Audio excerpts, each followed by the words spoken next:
Brought you by Baidyanath Shankhpushpi, मानसिक तनाव और दिमागी ताकत बढ़ाने में लाभकारी। बहुचर्चित महादेव ऐप मामले में पूर्व मुख्यमंत्री भूपेश बघेल के खिलाफ एफआईआर दर्ज की गई है। लोकसभा चुनाव से ठीक पहले ये मामला कांग्रेस नेता के लिए कई समस्याएं पैदा करने वाली खबर है। दरअसल पूर्व सीएम बघेल पर पुलिस की एफआईआर में आईपीसी के तहत धोखाधड़ी, आपराधिक साजिश, विश्वासघात और जालसाजी से संबंधित विभिन्न धाराओं और भ्रष्टाचार निवारण अधिनियम की धारा 7 और 11 के तहत आरोप लगाए गए हैं। इस एफआईआर में भूपेश बघेल के अलावा महादेव ऐप के प्रमोटर सौरभ चंद्राकर और रवि उत्पल समेत 16 अन्य लोगों के नाम भी शामिल बताए जा रहे हैं। पूर्व सीएम के खिलाफ 120B, 34, 406, 420, 467 समेत कई अनेक धाराओं में मामला दर्ज होने की बात सामने आ रही है। मीडिया रिपोर्ट्स के मुताबिक इस मामले में प्रवर्तन निदेशालय यानी ईडी महादेव ऑनलाइन गेमिंग और सट्टेबाजी एप्लीकेशन के कथित अवैध संचालन में मनी लॉन्ड्रिंग एंगल की भी जांच कर रहा है, जिसमें कथित तौर पर छत्तीसगढ़ के उच्च पदस्थ राजनेता और नौकरशाह शामिल बताए जा रहे हैं। इस पूरी कार्रवाई के बाद छत्तीसगढ़ के पूर्व सीएम भूपेश बघेल की तरफ से भी प्रतिक्रिया सामने आई है। उन्होंने कहा है कि वो इस मामले में रविवार शाम 6 बजे प्रेस कॉन्फ्रेंस करेंगे। इस मामले में 9 मार्च को खबर आई थी कि इसके तार मशहूर क्रिकेटर शाकिब अल हसन के परिवार से भी जुड़े हैं। ईडी ने कुछ दिन पहले इस मामले में गिरीश तलरेजा और सूरज चौखानी को गिरफ्तार किया था। ये दोनों महादेव ऐप के प्रमोटर हरिशंकर टिब्रेवाल के करीबी सहयोगी हैं, जो कि दुबई बेस्ड एक हवाला ऑपरेटर बताए जाते हैं।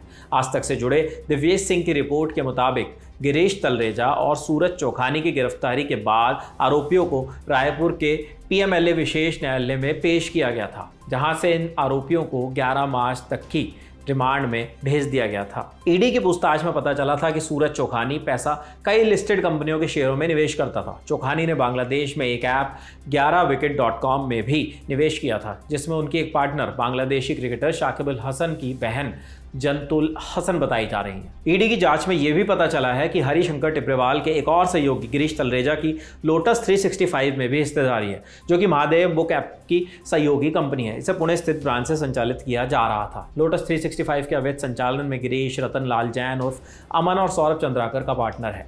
ईडी के मुताबिक इस ब्रांच द्वारा हर महीने लगभग 50 करोड़ रुपए की नगद सट्टेबाजी का प्रबंधन किया जा रहा था।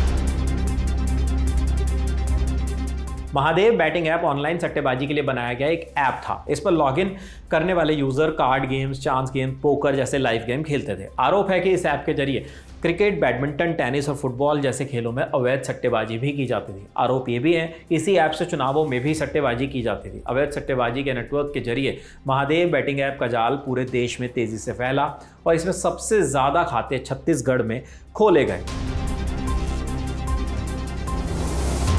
इस ऐप की शुरुआत साल 2019 में सौरभ चंद्राकर नाम के एक शख्स ने की थी। सौरभ छत्तीसगढ़ के भिलाई में जूस फैक्ट्री नाम की छोटी सी दुकान चलाता था। इस दौरान उसकी दोस्ती रवि उत्पल नाम के एक इंजीनियर से हुई। सबसे पहले सौरभ और रवि ने साल 2017 में एक सट्टेबाजी वेबसाइट बनाने का प्लान किया और बनाई, लेकिन ये वेबसाइट कुछ खास नहीं चली। इसके बाद 2019 में सौरभ दुबई गया और अपने दोस्त रवि उत्पल को भी दुबई बुला लिया। दुबई में ही दोनों ने मिलकर महादेव बुक ऑनलाइन नाम से एक बैटिंग ऐप बनाया। तो ये पूरा मामला इसी से जुड़ा हुआ है, जिसमें अब भूपेश बघेल का नाम भी सामने आया है। खैर, देखना होगा कि प्रेस कॉन्फ्रेंस में भूपेश बघेल क्या बताते हैं। इस मामले से जुड़ा आगे जो भी अपडेट आता है वो आपको मिलेगा सिर्फ ललन टॉप ऐप पर। देश और दुनिया की दूसरी बड़ी खबरों के लिए देखते रहिए दी ललन टॉप। शुक्रिया।